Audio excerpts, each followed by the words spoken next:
Hello students. In the previous class we have discussed about infectious and non-infectious causes of the disease, and then we have also studied about the causes of the disease. So let us recall.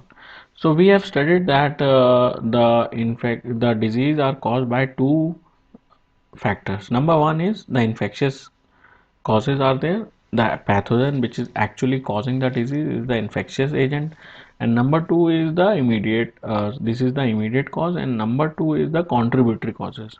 So what are contributory causes? Contributory causes are not actually causing the disease but helping the microbe or the pathogen to cause the disease in our body. So we have seen that lack of public hygiene, lack of public services, lack of clean drinking water, nourishment, poor nourishment, genetic difference. So these are some of the contributory causes. And then we have discussed about the infectious and non-infectious causes. That is, we have discussed that those diseases which can spread from one person to another person, means from infected person to the healthy person, those diseases are called as communicable diseases or infectious diseases. And the other ones which cannot be transferred and they depend upon internal factors, they are called as non-infectious diseases or non-communicable diseases. Infectious diseases have external factors as pathogens which can transfer the pathogen or transfer the disease from one person to another person. Now let us try to understand the next topic in our book is infectious diseases, and inside this topic we are going to study about infectious agents. So what are the agents which transfer the disease from infected person to the healthy person? So these transferring agents or these agents which actually cause the disease, these are immediate causes, these are pathogens which cause the disease. Okay, so these are categorized into different categories, and there are basically 5 categories given in your book, so you can underline and write them in your book. The infectious agents, let me write here, infectious agents are viruses. So virus is an infectious agent. Bacteria, so a lot of bacteria causes disease. Then fungi, then we have protozoans like amoeba is the example of protozoan. Okay, there are viruses which cause cold. Now corona is there. Okay, bacteria is causing lot of disease like typhoid, cholera. Then fungi causes skin disease, so a lot of skin disease are caused by fungi. And then we have protozoans like example of protozoan is amoeba. Okay, this causes amoebiasis. Amoebiasis is a disease similar to dysentery, amoebic dysentery. It is also called as amoebic dysentery or diarrhea or loose motions, we can say. And there are other organisms are there, category of organisms called as worms. They also cause many types of disease. So worms are basically those disease causing worms are of two types. Okay, so one type is called as flat worms. They are flat. Okay, and the other ones are called as roundworms. So example of roundworm is uh, roundworm means the example is roundworm, but they are called as, basically they are called as, if I tell you the proper name is, they are called as nematodes. Nematodes.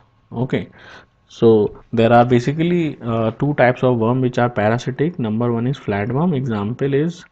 Uh, the example is tapeworm. Have you heard about tapeworm? Tapeworm is present in our intestine and cause the disease. Okay, and the another one is roundworm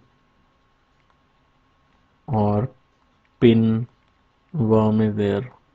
They also live in our intestine and in the different part of the alimentary canal and cause the disease.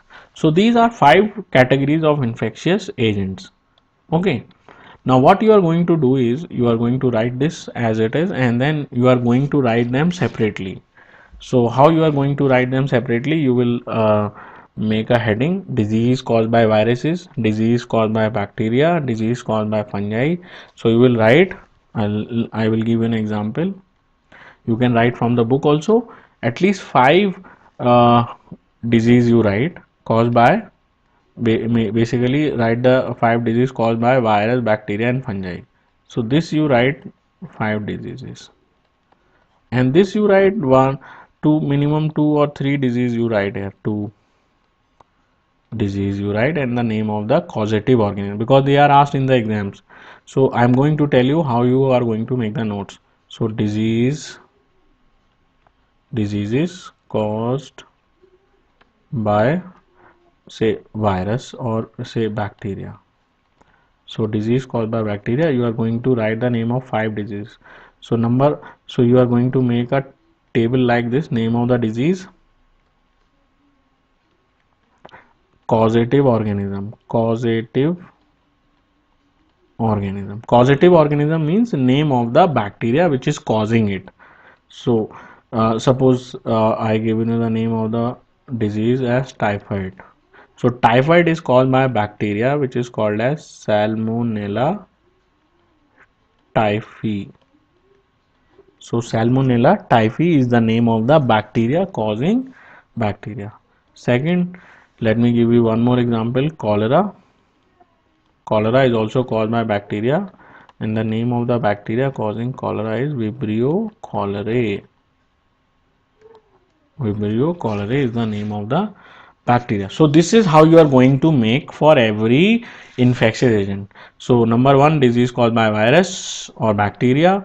Then next heading, disease caused by virus, disease caused by fungi, disease caused by protozoans, disease caused by, the last one is worms. Okay. So for this you are going to write at least five diseases. Okay. And this for fungi. Okay. So for virus and bacteria you write five disease. For virus and bacteria, because you can easily get disease for virus and bacteria. Okay. Okay. And for these last three you write at least two diseases, minimum two diseases and their causative organism. So this is how you are going to write in your notes. So let us continue what is given here in the book. Let us see what is given here.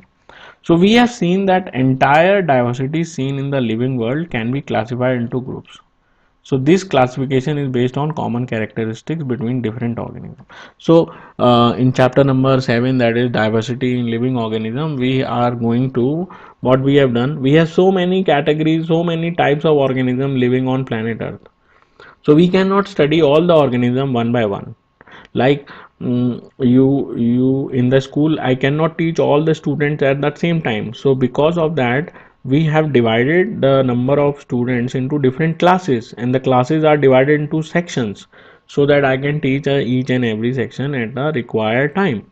Okay, so like that, to study the organisms, we have divided all the organism into different groups, so that if we study a particular group, we have studied all the organism of that particular group. So if I say ninth F is a very good class, all the students of ninth F are very good. So it means that all the students of the ninth F, starting from roll number 1 to the roll number last, all are very good. Okay, all are good means it is this is applying to each and every student of the class. Like that, if I say one that Monira, suppose take a kingdom Monira is there. If I say all the members of this group Monira all are prokaryotes, so it means that all the organisms which are found in the kingdom Monira all are prokaryotes. All will have that particular characteristic. So we don't have to study each and every Moniran, each and every bacteria individually.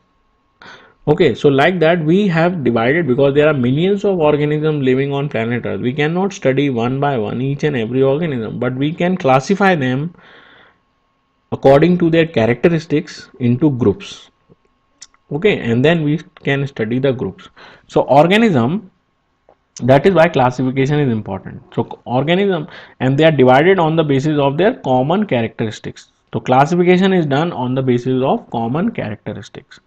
Okay, so organisms that can cause disease are found in a wide range of categories. So these are viruses, bacteria, number 2, number 3 fungi, then protozoans, and then worms. So number 5. So these are 5 categories given in your NCRT. Okay, now let us talk about the disease caused by viruses given in your book, disease caused by bacteria and fungi, and then protozoans, worms, and then you are going to make the table in your copies and make the notes. So common examples of disease caused by viruses are common cold, we know that, influenza, dengue, AIDS. So these are the disease caused by viruses. You are going to find out the name of the virus which is causing this disease. Okay, disease like typhoid, I have already told you, cholera, tuberculosis, anthrax, they are caused by bacteria. Then skin infections are caused by fungi. Protozoans, they cause many diseases like malaria is also caused by protozoan. Do you know the name of the protozoan which causing malaria is plasmodium? Plasmodium, let me write here. Plasmodium. So plasmodium is the name of the protozoan causing malaria. Kala azar is also caused by a protozoan. So all of these are different categories are there, and then we come across intestinal worm infections. I already told you, in worms causing infection in the alimentary canal or in the digestive system, that is the intestine is a part of the digestive system.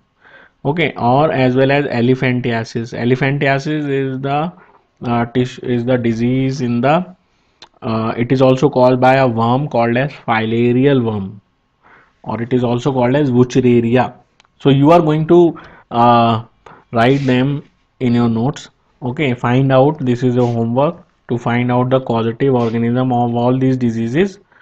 Okay, so elephantiasis is caused by a worm, filarial worm, and it is in this what happens, the legs of the infected person will become so broad that it looks like the leg of elephant. So it is also called as hathi pav. In Hindi we call it as hathi pav. Okay, now let us see, there are some of the disease causing microbes which are given here in the previous page.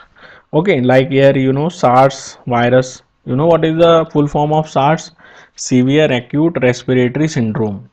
Severe acute respiratory syndrome. This is the name of the disease caused by SARS virus. Okay, this is a respiratory disease, and you can see this is the diagram of the SARS virus. It is very similar to the coronavirus. The SARS virus is also respiratory, and coronavirus is also till now whatever we know that it is causing problem in our respiratory system. Then we have leishmania causing kala azar. Just now we have seen in the, it is a protozoan causing kala azar. Okay, so this is the leishmania is a protozoan. Okay, then we have this bacteria here. This bacteria is the name of the name of the bacteria is staphylococci. Staphylococci is the bacteria which is causing acne. Okay, so acne are similar to pimples that takes place on the face. Then we have two more disease causing microbes. One is worm. Here you can see this is a worm. This is called as round worm. Ascaris lumbricoides is the full name of this worm, and it is causing a disease called as ascariasis. Ascariasis. So ascariasis is the name of the disease which is caused by this roundworm called as Ascaris. And then we also have one more protozoans called as Trypanosoma, and it is causing sleeping sickness. So the name of the disease is sleeping sickness, and it is caused by a protozoan called as Trypanosoma. So most of the homework you can do it from your book itself.